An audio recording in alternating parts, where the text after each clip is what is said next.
Deuteronomy chapter 18, verse 17. Then Jehovah said to me, what they have said is good. I will raise up for them from the midst of their brothers a prophet like you, and I will put my words in his mouth, and he will speak to them all that I command him.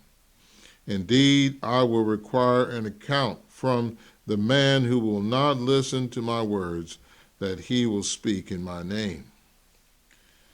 And notice verse 20, it says, if any prophet presumptuously speaks a word in my name that I did not command him to speak, or speak in the name of other gods, that prophet must die.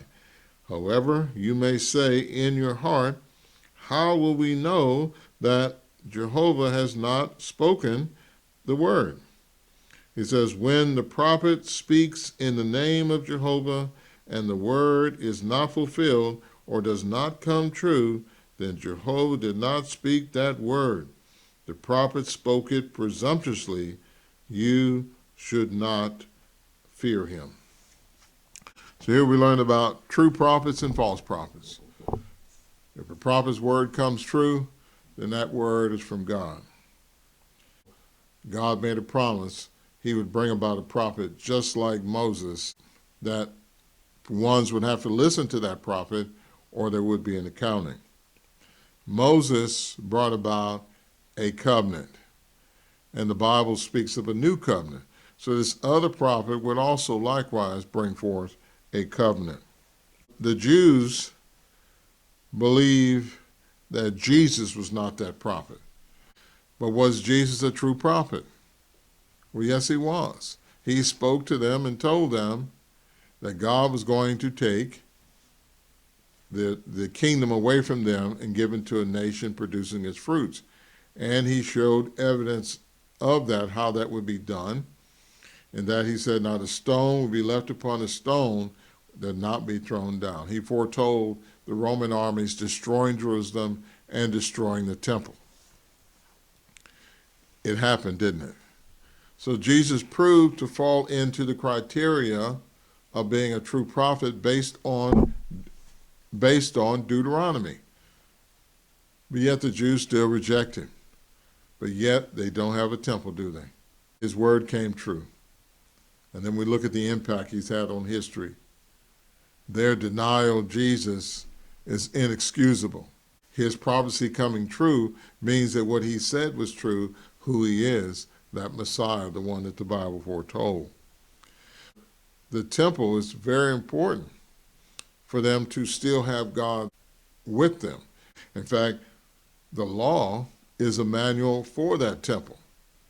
That's what the law is about. They can't even carry out the law without a temple.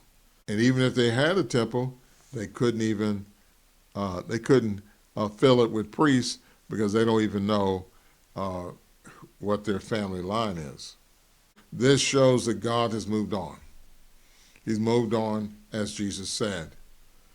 And now God has a new Jewish system of things, not based upon the flesh, not based upon the law code, but based on the Spirit.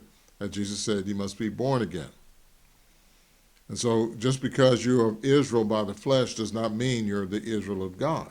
To be the Israel of God, you have to meet his criteria. And as he said here, if you don't listen to this prophet, there will be an accounting. If you don't listen to Jesus, you're not his Israel. As Galatians 3:7 says, those who have faith in Jesus are descendants of Abraham, or children of Abraham, whether they're circumcised or uncircumcised, as the book of Romans brings out. There's neither Jew nor Greek, we're all one. So this is the new creation the Bible speaks of.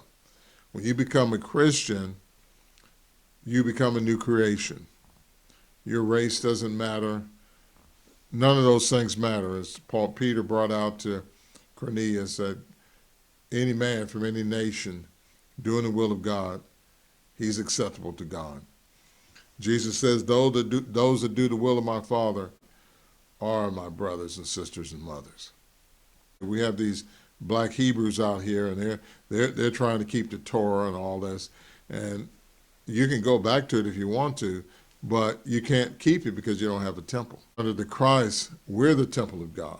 No matter what skin color or race a person may be, and we all fit into the tribal arrangement of the spiritual Israel of God.